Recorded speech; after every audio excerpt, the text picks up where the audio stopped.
Trời tháng tư có mưa rơi, anh thương em lắm em ơi.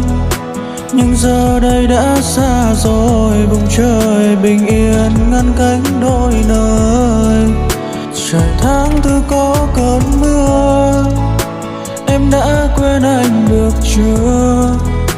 Khung cửa sổ vẫn sáng đèn dù khi trời mưa hay mắt lệ hoen.